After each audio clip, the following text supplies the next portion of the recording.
Waalaikumsalam warahmatullahi wabarakatuh. A'udzu billahi minasyaitonir rajim. Bismillahirrahmanirrahim.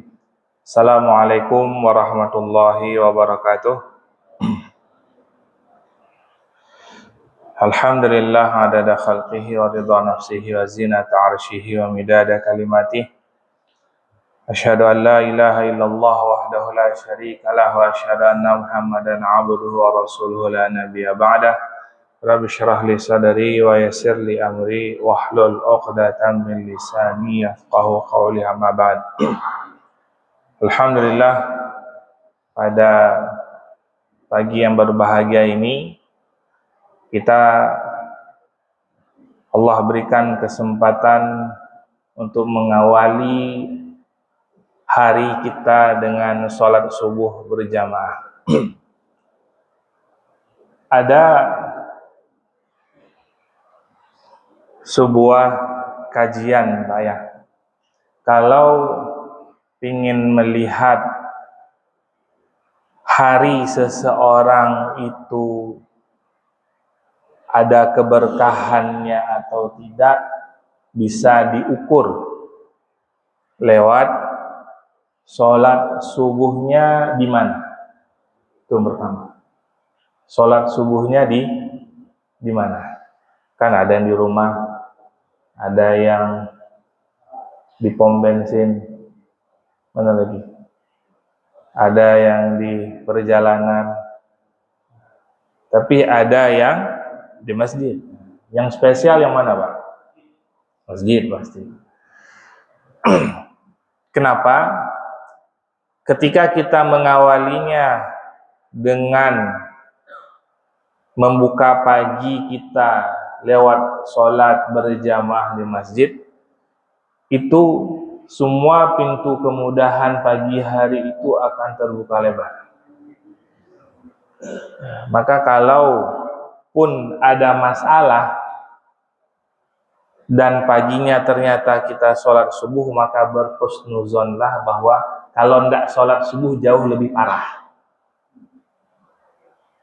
Jatuh motor nih, nanti ceritanya apa ceritanya? Ternyata tadi kata Ustaz tadi katanya dimudahkan semua urusan pagi hari itu.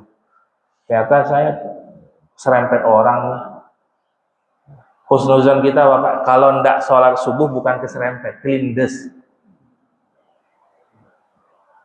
Nah ini cara kita berhusnuzon dengan Allah.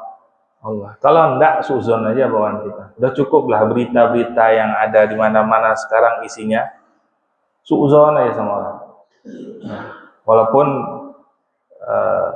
suzon dibenarkan, tapi dengan takaran-takaran tertentu. Maka bersyukurlah pagi hari ini Allah pilih kita di antara orang-orang yang melaksanakan sholat subuh berjamaah pada pagi hari ini. Kita akan coba kupas sedikit pada pagi hari ini surah At-Tahrim ayat 6. A'udzubillahi minasyaitonirrajim. Bismillahirrahmanirrahim. Ya ayyuhalladzina amanu qu anfusakum wa ahlikum naro. Shadaqallahul adzim.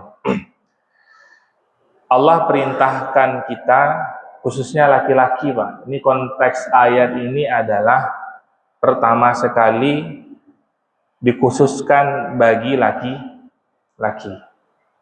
Perempuan apa enggak? Ada, tapi pada level berikutnya. Yang paling utama sekali adalah laki. Peran utama, pemain aktor utamanya di sini adalah kita, Pak, yang punya jenis kelamin laki-laki. Jangan merasa, oh saya laki-laki tapi saya sebenarnya perempuan tapi berada dalam tubuh laki-laki. Ya, saya berarti tidak kena konteks ini.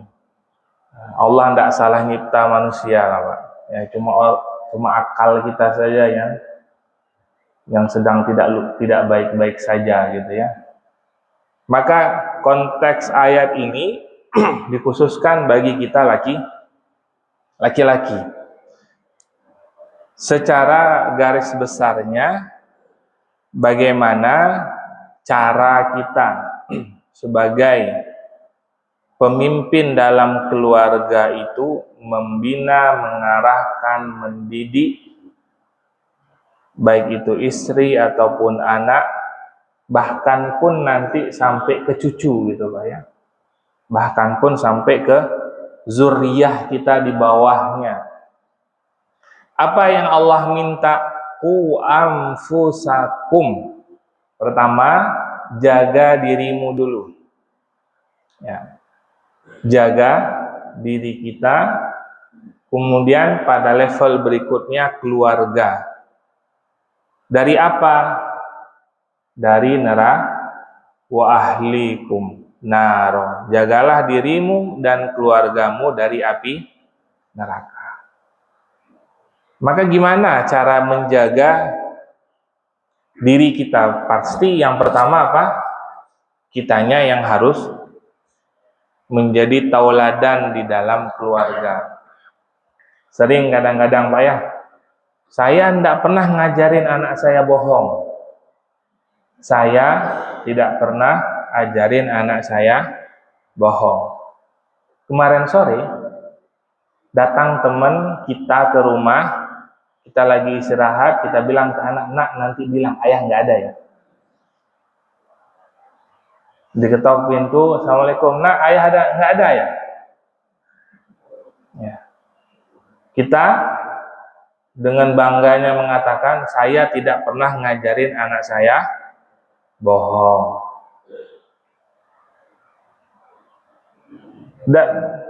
Dan banyak kejadian-kejadian lainnya yang kita kadang-kadang nggak merasa mengajarin anak kita, tapi kita memberikan contoh. Itu jauh lebih dahsyat pengajarannya daripada pengajaran itu sendiri. Makanya Nabi sendiri ketika pertama diutus, yang Allah bentuk, yang Allah bangun branding dari sisi Nabi apa Pak? Innama bu'istu liutammima makarimal akhlak. Pertama sekali sosok Nabi terkenal dengan kemuliaan akhlaknya. Kalau orang nanya, kenal Muhammad As-Siddiqul Amin, Muhammad yang jujur dan amanah itu, bahkan disebutkan dalam sirah Nabawi, dalam sirah, orang-orang Quraisy dahulu lebih mengenal sosok Nabi daripada anaknya sendiri. Kebayang nggak Pak tuh? Hari ini kita lebih mengenal orang lain gitu, ada orang lain gitu dengan kemuliaannya, dengan kebaikannya, daripada kita yang hidup dengan anak kita, tapi kita kenal tapi ya hanya sebatas yang kita lihat saja. Begitu mulianya Rasul karena akhlak perilakunya, itulah dari qudwah. Maka pagi hari ini kita dari bahasan ini, ayat ini, kita coba kupas kitab yang dikarang oleh Dr. Ibrahim dengan judul Qawaid fit Tarbiyatul Abna. Kaidah penting dalam pendidikan anak. Kalau disebutnya ini ada 8, tapi saya tidak tahu kelar nggak 8, mungkin cuma 1, 2, 3, tapi mudah-mudahan menjurus gitu Pak ya, bisa fokus ke materinya. Maka dalam peran kita sebagai kepala keluarga, ketika kita bicara pendidikan, hari ini kadang-kadang orang tua merasa itu bukan tugas saya, itu tugas guru. Padahal anak Allah titip lewat rahim istri kita. Padahal itu anak nanti yang akan menjadi aset kita. Padahal itu anak nanti yang akan mewariskan yang kita miliki, kebesaran keluarga kita. Tapi dengan mudahnya kita katakan, itu salah gurunya itu. Nggak benar tuh gurunya. Nah, ini apa? Lempar tanggung jawab. Karena tanggung jawab dalam pendidikan yang pertama sekali ada di tangan kita. Ya, mudah-mudahan kita nggak alergi dengar kata-kata pendidikan gitu ya. Karena hari ini banyak orang, khususnya bapak-bapak, kita nih Pak, fokusnya apa? Pokoknya saya kerja, cari uang, bayar SPP, anak mau kemana, saya kasih uang, anak minta apa, beli.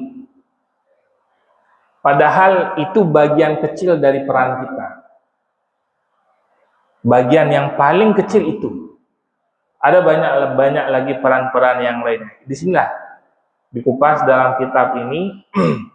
Maka bahasan pertamanya, peran yang paling utama dari seorang ayah gitu ya, sebagai seorang kepala keluarga dalam menjaga keluarga kita agar jauh dari api neraka adalah jadilah qudwah hasanah bagi keluarga. Jadilah contoh teladan yang baik bagi anak istri. Kita mengharapkan istri kita sholat tepat waktu, tapi kita dengar azan masih leha. Kita mengharapkan anak kita sholat di masjid, kita sholatnya di dalam kamar. Kita menginginkan anak kita ngomong yang baik-baik, tapi kita ketika marah keluar kebun binatang. Ya, kita mengharapkan hal-hal yang baik-baik, tapi kita tidak mau memulainya. Maka itu ibarat peribahasa apa? Jauh apa namanya? Api dari panggangan. Jauh itu Pak. Tidak dapat. Ya, tidak dapat. Karena tidak cukup tadi. Kita kasih sekolah anak itu bukan mengganti tanggung jawab kita. Tapi apa?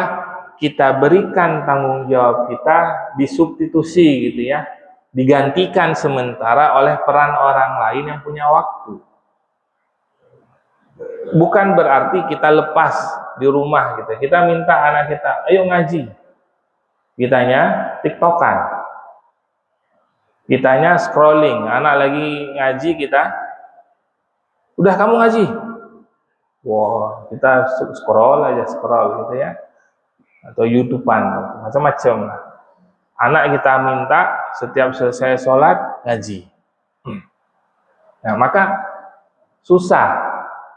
Ya, kadang gini Pak ya, anak itu di sekolah itu diajarin oleh gurunya, nak kalau minum itu sambil duduk, adabnya ya, sambil duduk pakai tangan kanan. Ketemu lagi gurunya, diingetin lagi. Ketemu ibunya, diingetin lagi, nak minum sambil duduk, sambil pakai tangan kanan. Tiba-tiba ayahnya pulang, minum sambil berdiri pakai tangan kiri. Itu yang tadi pagi dipelajari Pak, hilang semuanya. Hilang semuanya. Kenapa? Ketika kita datang menyalahi semua itu, maka bagi dia, enggak kok, bapak saya minum berdiri, bapak saya minum pakai tangan kiri. Itu semua yang baik-baik tadi dia pelajari di sekolah hilang semuanya. Seketika itu hilang. Kalau anak kita bangun di rumah ada apa? Kita beri mereka ruang untuk diskusi, dia akan komplain. Ya, enggak boleh. Ini kalau kita bangun ruang untuk berbicara buat anak, Pak ya. Tolak ukurnya adalah ketika kita salah dia berani negur.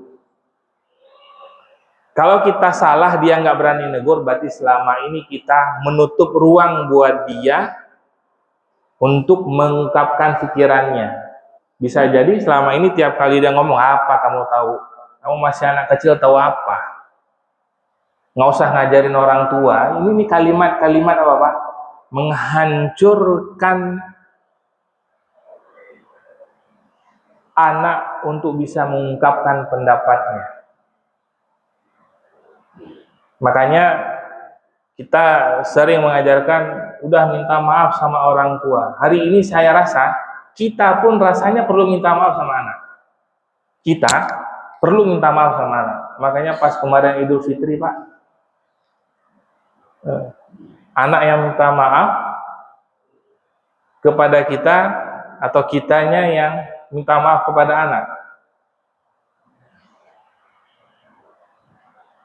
Atau cuma anak saja yang sungkem sama kita?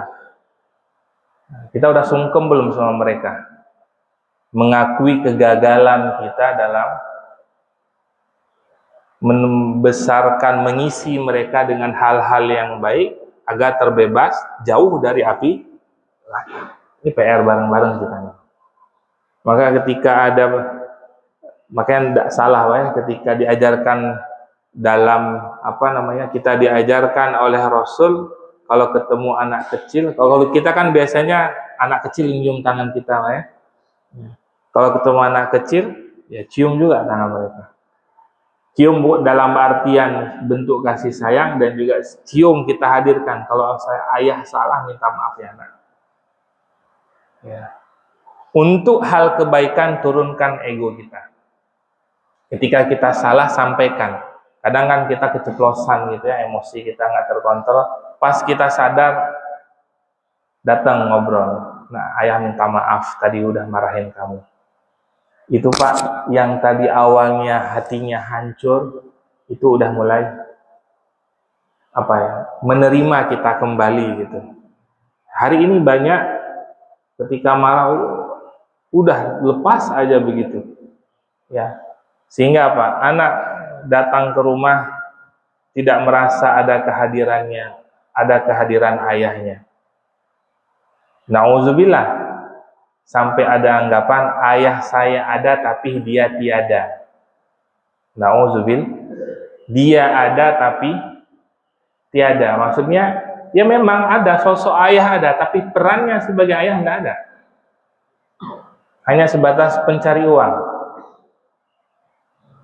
Ya. Kalau hanya sebatas itu fungsi kita, bukan berarti juga terus tidak cari uang. Nah, itu pokok kewajiban gitu ya. Tapi bukan hanya itu, ada banyak hal. Maka yang pertama adalah kita perlu menjadi tauladan, qudwah hasanah bagi anak-anak. Kemudian yang kedua, masih dalam kisah tadi Pak ya. Ada cerita satu hari ada seorang ibu-ibu di hadapan Rasulullah memanggil anaknya. Da'ani ummi yauman wa Rasulullah sallallahu alaihi wasallam qa'idan fi baitina. Jadi ada seorang ibu manggil anaknya dan Rasul sedang duduk di rumah anak ini tadi. Ya Abdullah ta'al ala u'tiyak. Kata ibunya, "Sini kamu. Ibu mau ngasih sesuatu." Faqala laha Rasulullah sallallahu alaihi wasallam, "Wa ma aradti an tu'tiyahu?" Kata Nabi, kan udah dipanggil nih. Setelah dipanggil enggak dikasih apa-apa. Ngobrol gitu ya. Terus Nabi nanya, nyela gitu ya. Tadi kamu kan panggil anakmu pengen ngasih sesuatu. Emang kamu mau ngasih apa? Aradtu an u'tiyahu tamron. Saya mau kasih dia kurma ya Rasul. Kemudian kata Nabi, faqala Rasulullah sallallahu alaihi wasallam, amma innaki law lam tu'tihi syai'an kutibat 'alaiki kadzbatun. Kalau memang kamu tadi manggil dia ingin mengasih kurma, tapi kamu tidak ngasih, tidak memberikan, hanya sebatas biar anakmu datang, kan ada Pak ya? Nih, sini, ayah kasih uang nanti. Karena begitu, anak datang gitu, atau udah injekin ayah dulu nih, nanti ayah kasih 10 menit 10.000. Ya, injekin ayah, ya. Atau tolong bantuin cuci piring, nanti ayah beli yang kamu mau gitu. Kata Nabi, ketika kita berjanji seperti itu, walam tu'ti, tapi kita tidak memberikan yang kita janjikan, kutibat alaiki kadzbatun, maka dicatat oleh Allah itu sebagai pembohongan. Kadang kita menyanggah, itu kan anak saya, biar susah dia kalau dipanggil namanya aja, kalau nggak disuruh, kalau nggak kita janjiin apa-apa, nggak mau bantuin gitu. harus dijanjiin dulu. Maka ketika kita berjanji sesuatu, berikan. Karena bentuk perjanjian, kalau kita tidak penuhi, maka dari situ dia belajar berbohong. Dia belajar, oh begitu caranya. Ya, begitu caranya manggil orang, janjiin aja dulu. Nanti penuhin atau enggak, itu urusan belakangan.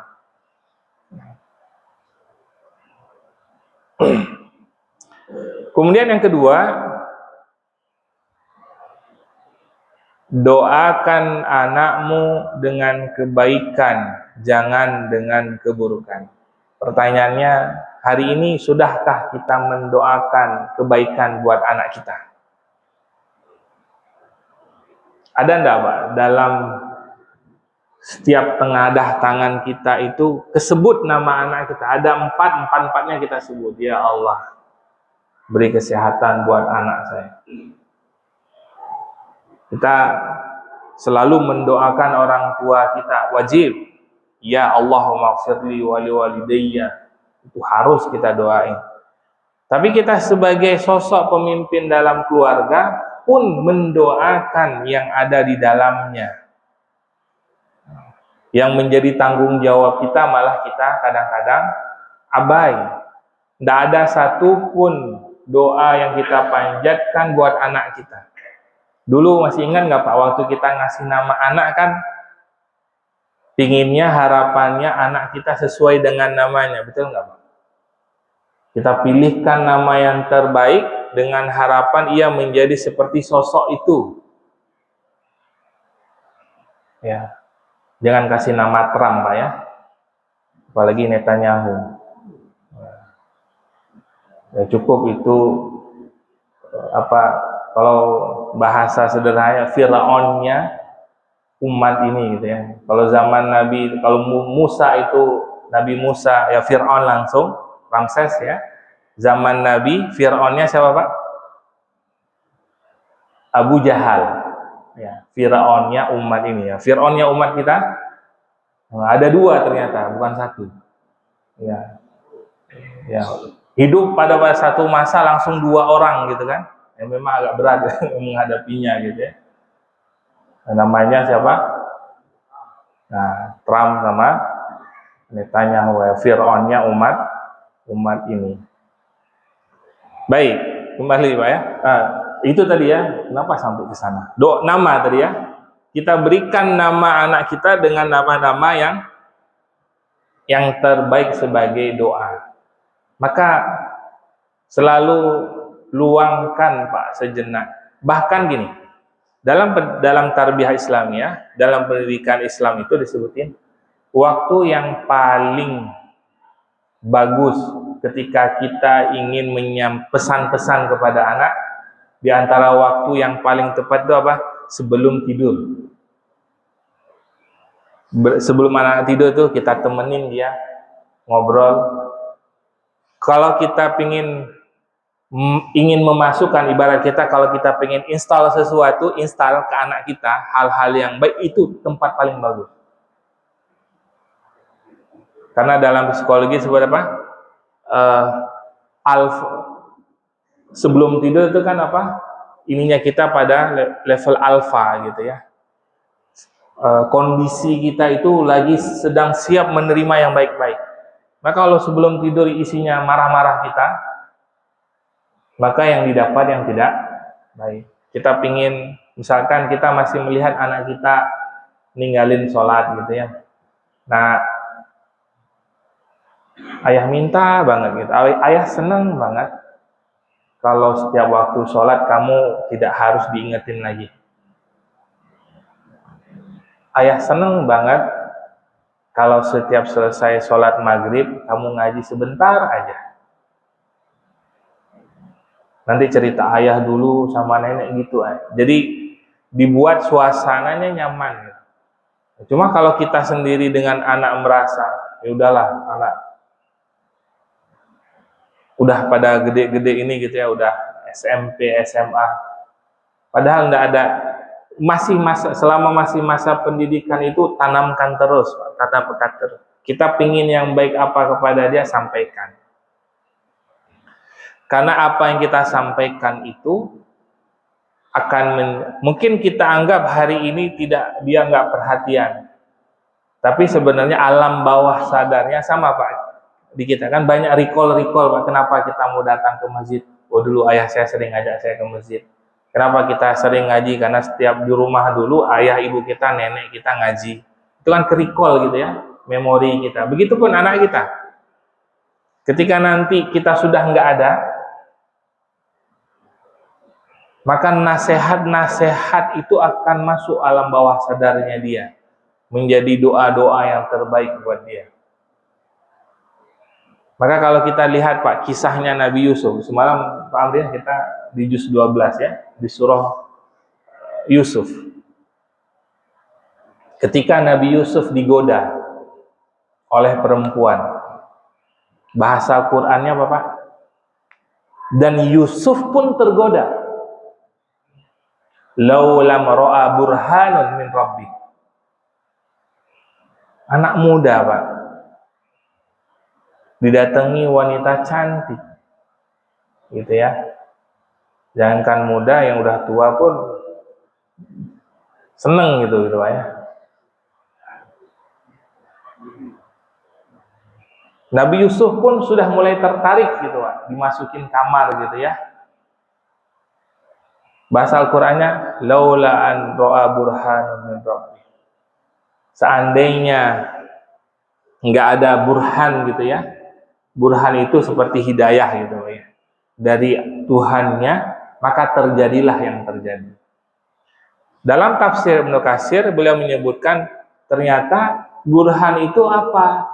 Memori Nabi Yusuf tentang kesolehan ayahnya Nabi Yakub.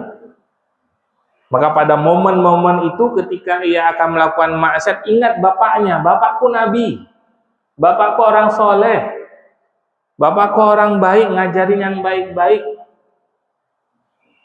Tidak mungkin, nggak layak saya sebagai anaknya melakukan perbuatan keji ini.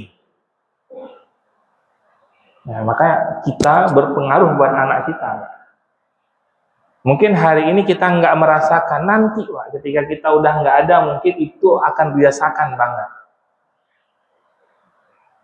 Maka sampai pada konteks itu Nabi Yusuf sadar gitu ya, sadar. Akhirnya apa? Yang terjadi apa? Ketika disidang oleh hakim gitu ya, kan perempuan tadi ini mengatakan dia ingin melakukan hal yang tidak baik terhadap saya. Kata hakim, coba lihat, bajunya sobek di depan apa di belakang?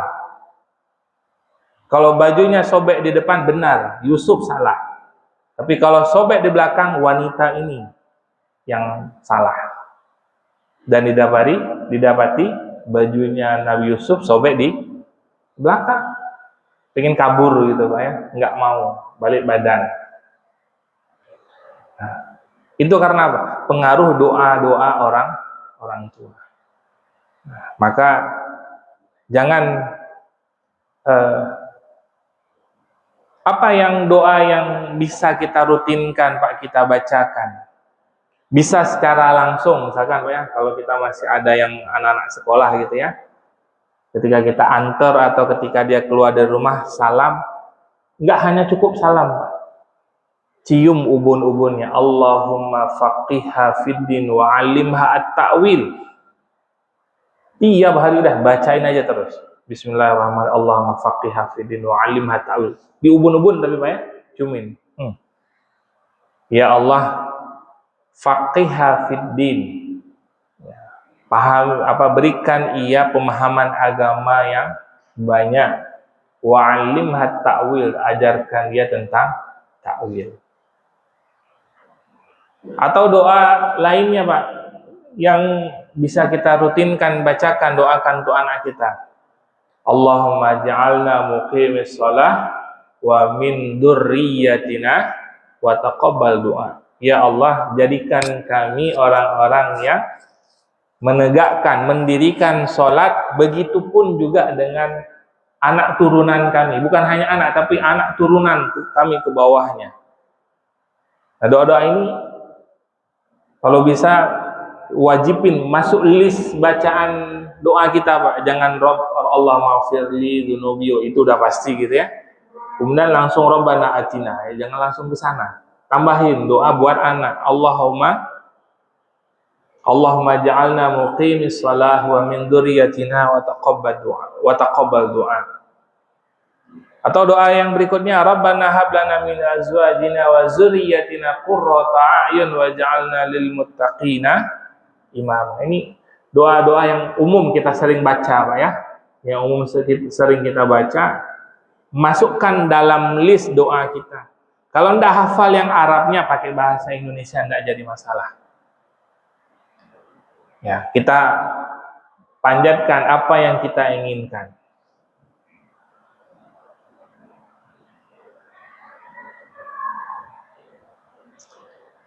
Kemudian ketika hindari betul, Pak, lisan kita ketika marah mendoakan yang buruk-buruk pada anak. Kan lagi dia buat salah nih, salah betul. Hindari betul, Pak. Memang kamu ini ya anak neraka. Memang kamu ini anak kurang adab. Kalau bersamaan kita ngomong seperti itu kepada kita, pas kebetulan lewat malaikat, apa yang terjadi, Pak? Diaminkan oleh malaikat, musibah buat kita. Maka kalau dalam biografinya Imam Sudes, Pak ya, apa Pak diantara kenapa beliau bisa jadi Imam Masjidil Haram? Beliau mengisahkan, dulu ibuku ketika aku masih kecil nakal betul. Tapi setiap marahnya ibuku, doanya apa? Kamu ini ya memang nakal, ibu doain kamu jadi Imam Masjidil Haram. Tuh doanya, Pak. Ya. Doanya yang baik terjadi, Pak. Kita kadang ketika emosi kita ini menguasai kita, malah yang keluar kata-kata yang nggak baik. Kita ubah, Pak ya. Doain, Pak. Bapak doain kamu jadi orang soleh. Bapak doain kamu jadi ulama terkenal. Atau hal yang lainnya. Jangan keluar hal-hal yang tidak baik. Kemudian berikutnya yang ketiga, jadilah sahabat untuk anak-anak. Udah jadi sahabat belum kita, Pak, hari ini buat anak-anak kita?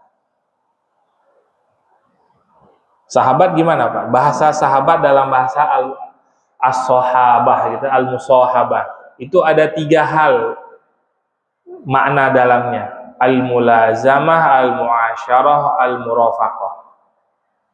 Apa itu al-mulazamah? Yaitu menetapi, kemudian mempergauli, kemudian mendampingi. Maksudnya menetapi itu diantaranya adalah al-mukhalatoh, membersamai, mendampingi, mengawasi setiap perkembangannya. Tapi anak-anak saya udah pada gede gimana? Tidak jadi masalah, tetap aja. Anak mau berapapun umurnya di hadapan kita kan masih ingat, masih anak kecil yang dulu baru lahir gitu kan, Pak. Hal-hal yang baik sampaikan dengan bahasanya. Kalau udah besar jangan lagi seperti anak kecil kita ngomong perintah ke dia, tapi dengan bahasa orang dewasa. Jangan di hadapan orang banyak. Itu kan karakter kita kalau udah dewasa ini diingetin depan orang banyak, maksudnya nasehatin malah kita tersinggung. Ajak berdua sambil yuk ikut ayah sebentar kita ngopi yuk. Warung kopi banyak sekarang depan gitu ya. Ada banyak warkop. Hari ini bagus tuh, Pak ya. Sesekali ngopi sama anak gitu, Pak. Ajak anak atau ajak makan gitu ya. Ajak makan kemana gitu. Ibu nggak usah ikut, sama kita aja. Kita tunjukkan kalau kita itu ada baiknya gitu di mata anak itu. Walaupun mungkin dulu kita waktu mereka kecil ada memori yang tidak baik. Ini tadi apa buat anak-anak kita yang sudah dewasa.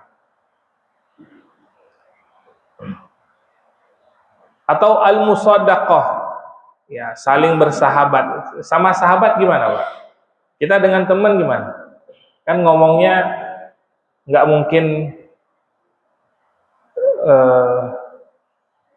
menggurui gitu ya, tapi sambil tukar pikiran, sambil kadang-kadang kita sisipin lewat canda-canda kita. Jadi betul-betul mereka itu menjadi sahabat kita. Kalau Sayyidina Ali kan bagi 7 kali 3, Pak. Sayyidina Ali ya. Kan diantara kalimat Sayyidina Ali yang masyhur hari ini kita sering dengar apa? Alimu aulanakum li zamani. Ajarkan anakmu sesuai dengan zamannya. Ya, kita ini kan pendidikan VOC gitu, Pak ya. Nah, anak-anak kita ini tidak mungkin kita ajarkan dengan cara seperti dulu. Bukan full, tidak bisa. Ada beberapa waktu mungkin harus. Tapi kita coba ikuti perkembangannya, lihat kontekstualnya. Nah, beliau mengatakan 7 kali 3, Pak. 7 tahun pertama jadikan anak itu sebagai raja. Raja itu gimana? Ya, semua kebutuhannya dikasih, kita layani. Ya, semua hal-hal yang baik kita fasilitasi. Masa umur 7 tahun itu kalau masih ada nih, Pak. Kalau udah nggak ada anaknya yang 7 tahun, berarti cucunya, Pak. Ya, kalau dulu gagal di anak, berarti jangan sampai gagal dengan cucu. 7 tahun pertama install yang baik-baik, ajak yang baik-baik, senengin mereka dengan hal yang baik-baik. 7 tahun kedua jadikan mereka sebagai tawanan. Di 7 sampai 8 sampai 14 tahun. Kasih aturan. Melanggar kasih konsekuensi. Dalam hadis Nabi, muru auladakum bisalah wa hum abna'is sab'i wadribuhum fil 'ashri. Ajari anakmu salat pada umur 7 tahun. Alhamdulillah kalau kita mungkin udah dari umur 4-5 tahun udah kita ajari. Dan pukul gitu ya. Ad-darbu lit-ta'dib, mukul ketika umur mereka 10 tahun. Tidak mau sholat juga 10 tahun udah boleh pukul, Pak. Pukul tapi bukan sampai menghajar, Pak ya, masuk rumah sakit, bukan begitu. Nah, sholat ada sentuhan fisik gitu. Sebagai kadang-kadang dalam bahasa pendidikan itu tanbih namanya. Kadang-kadang orang dipanggil nggak dengar, tapi pas disentuh baru, nak sholat. Atau dia main HP, HP-nya bawa sini dulu. Ya, karena kita mau nyuruh mereka ngapa-ngapain juga, kalau yang dia lagi senengin masih ada di tangan, susah.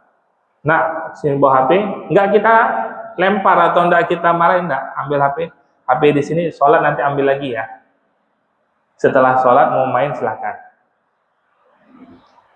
Litanbi, itu umur 8 sampai 14 tahun. Jadikan mereka tawanan, kasih aturan. Ya, makanya yang di umur 8 sampai 14 jangan kendor dengan aturan, kasih aturan.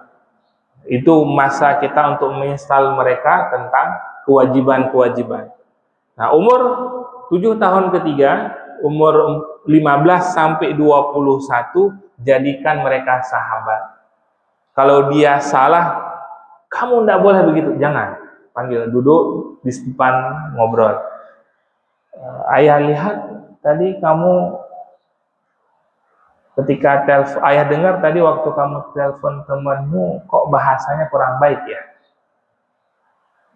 Jangan, kok kamu ngomongnya begitu? Itu dia anak-anak remaja itu udah nggak terima. Apa sih ya? Tapi ya, ajak duduk. Kalau yang laki-laki sambil disentuh. Kalau yang laki-laki, yang penting lihat fokus ke matanya gitu ya, walaupun dia nggak fokus. Tapi kalau yang perempuan sambil kita sentuh. Ya, kita sambil gitu. Biar masuk gitu ya, biar masuk ke mereka. Waktu kita baru 3 Pak ya, masih ada 5 lagi. Mungkin kita lanjutkan pada kesempatan yang lainnya, masih ada waktu 5 menit, mungkin ada diskusi. atau ada pernyataan? Silakan Pak. Kalau tidak ada, saya lanjut nih satu lagi.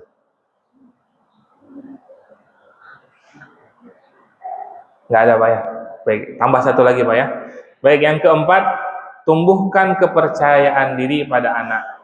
Gimana menumbuhkan cara menumbuhkan kepercayaan pada diri pada anak adalah satu,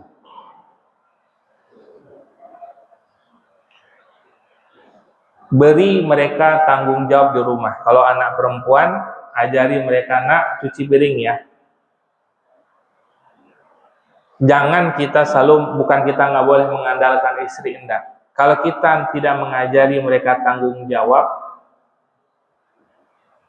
yang ada di rumah yang sederhana, khawatir kita Pak. Nanti ketika mereka jauh dari kita, mereka nggak bisa, nggak terbiasa.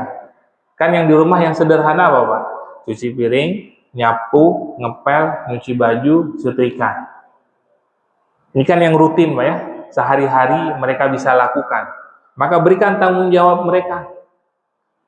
Kalau kita merasa, oh ini masih kecil, udah, cuci piring punya mereka saja. Tiap habis makan nyuci langsung, jangan numpuk.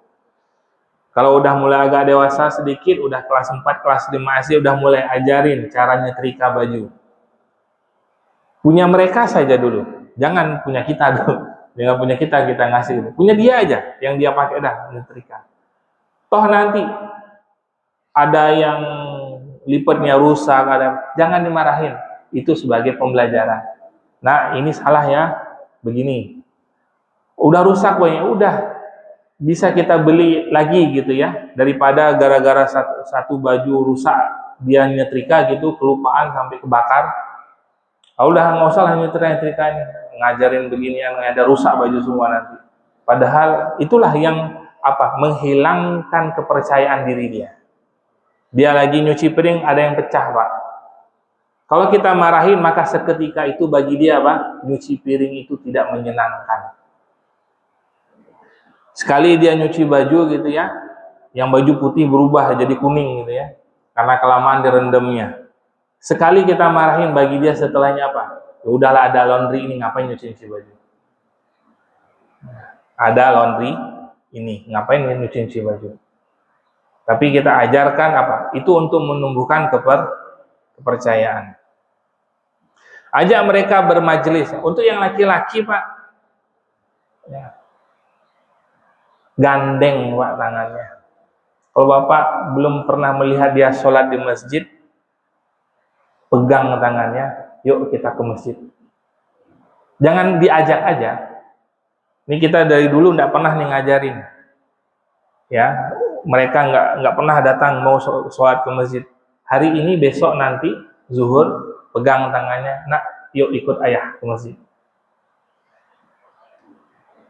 Maghrib gitu lagi, asar gitu lagi, isya gitu lagi, pegang tangannya. Berapa lama? Kalau dalam pembiasaan itu, yang makanya kan ada 40 hari Pak ya. Angka 40 itu kan angka pembinaan. Kalau ingin menumbuhkan sebuah kebiasaan, rutinkan selama 40 hari. Setelah itu lepas.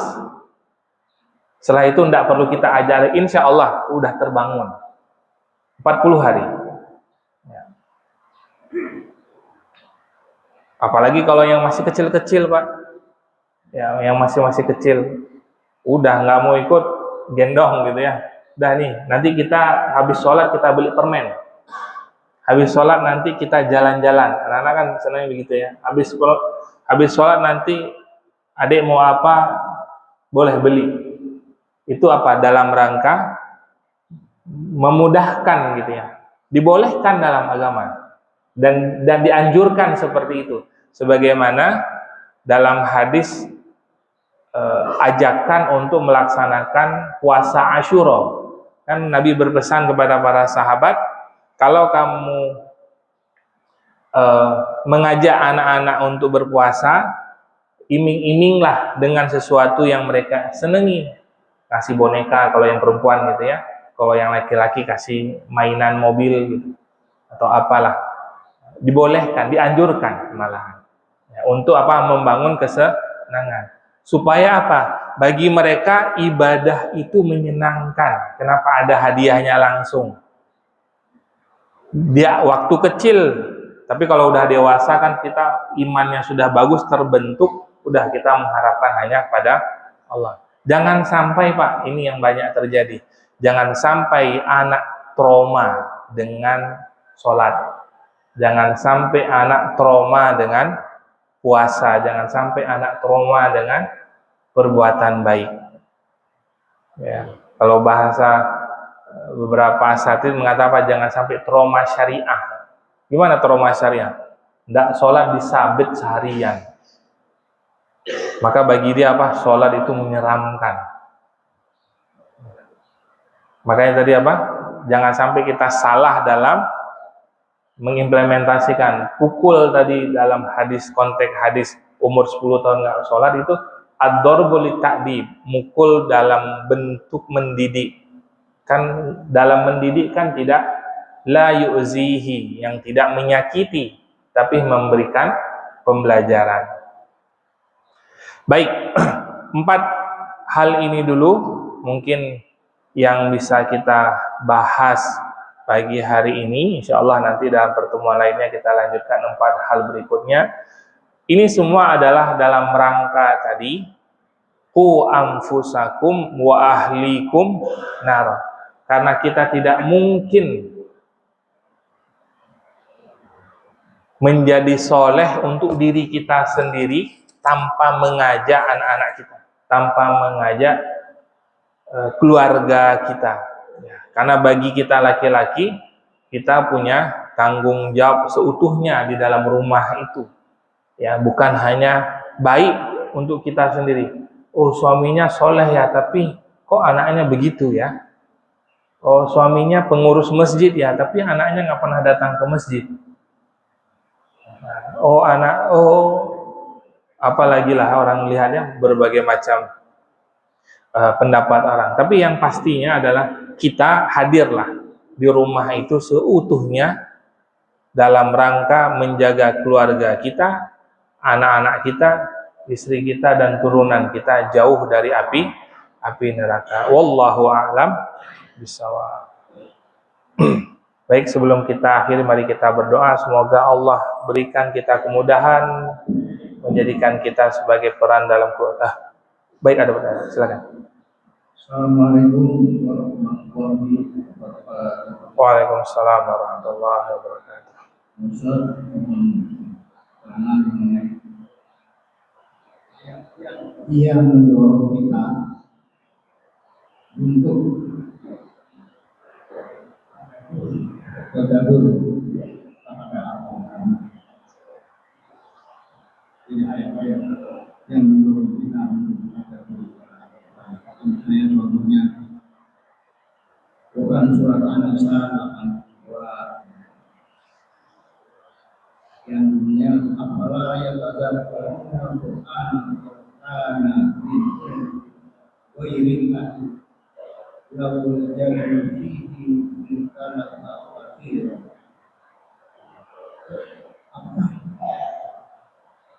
Ayat-ayat ini benar-benar bisa menarik dan bagaimana caranya supaya kita lebih bertanya apa yang ada baru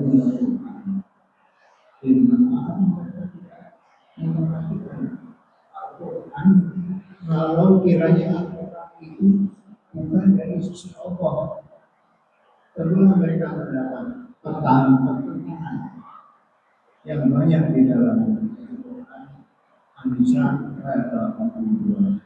Kita sekarang lagi ada yang lagi setelah itu tersebut. Terima kasih. Wassalamualaikum warahmatullahi wabarakatuh. Waalaikumsalam warahmatullahi wabarakatuh. Quran itu kalau ditanya ayat mana yang bisa ditadabburi dari alif lam mim sampai minal jinnati wan nas, per ayatnya itu ada tadabburnya. Kalau ditanya berapa ayat, ada berapa ribu tuh Pak? 6.000 berapa sekian gitu ya. bukan hanya, kenapa kita kadang-kadang milih, karena biasanya yang kita pilih itu yang sesuai dengan kondisi kita. Karena Al-Quran itu datang bukan hanya untuk satu zaman, tapi untuk semua masa. Dan semua kondisi itu ada dalam Al-Quran. Makanya dia dalam ayat-ayat tadabbur di ujungnya Allah sering menyematkan kunci utamanya, afala yaqilun, afala yatafakkarun.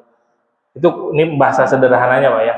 Kalau kita punya akal pasti pakai Quran sebagai referensi. Itu kalau bahasa kasarnya lah ya. Allah menyindir dengan bahasa yang lembut banget. Sindirannya itu lembut banget. Afala yaqilun, afala yatadabbarun. Ya.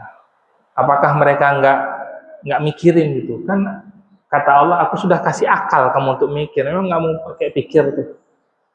Makanya isi Al-Quran, setiap ayatnya itu punya kandungannya. Untuk mendapati isi kandungannya, tidak cukup lewat terjemah, maka bacalah tafsir. Untuk memahami tafsir, perlu penguasaan bahasa Arab, perlu penguasaan balaghah, perlu penguasaan mantik, perlu penguasaan usul fiqh, perlu penguasaan nasikh wal mansukh. Banyak banget perangkatnya. Kalau kita tidak paham, berarti apa? Datang kepada ahlul ilmi, datang ke orang-orang yang punya ilmunya. Maka kalau ditanya ayat mana yang bisa ditadaburi, semua ayatnya itu bisa ditadaburi. Karena setiap ayat itu bercerita kisah yang isinya, kondisinya berbeda-beda. Bahkan satu ayat sendiri itu setiap zaman pembahasannya bisa sangat luas. Hari ini ulama hari ini membahas tentang ini, tapi nanti 20. Sederhananya gini Pak, Al-Quran kan dari 1400 tahun yang lalu kan tidak berubah satu ayat pun. Tapi masa itu kan jauh banget perubahannya. Teknologinya, kecanggihannya, berubahnya jauh banget. Tapi isinya masih relevan nggak? Sampai hari ini masih relevan. Dan terus akan relevan sampai akhir zaman. Itulah makanya kenapa Al-Quran itu sebagai mukjizat. Nabi kita sudah tidak ada, tapi Allah tinggalkan Al-Quran itu sebagai panduan. Karena kan kita udah nggak ada Nabi nih, maka Al-Quran itu sebagai referensi utama kita.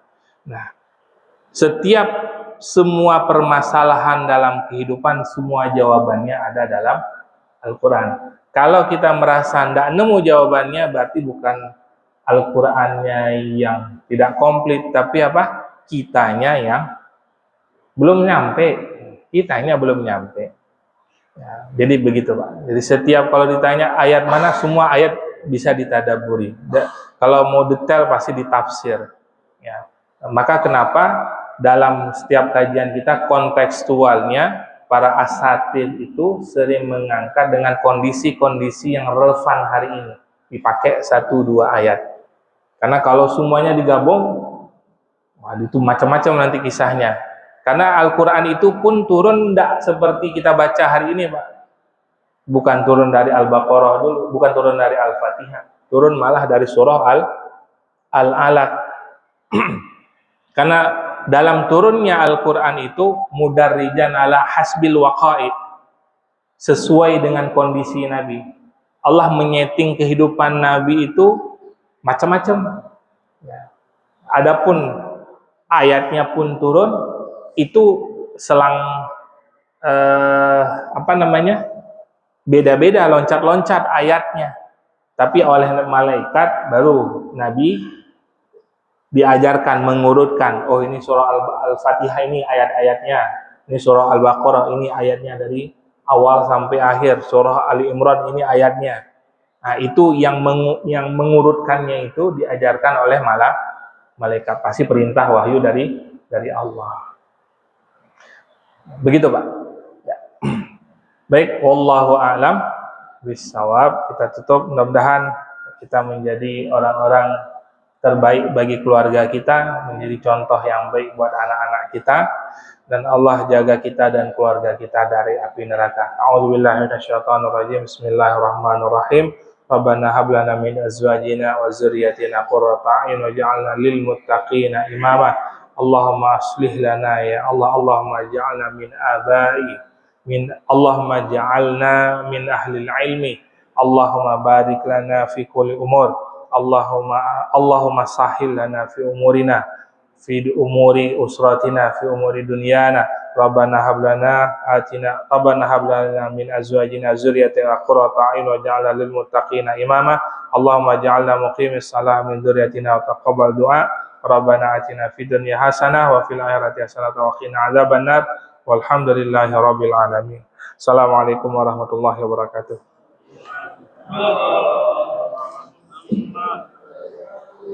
Sallallahu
Terima kasih Ustaz.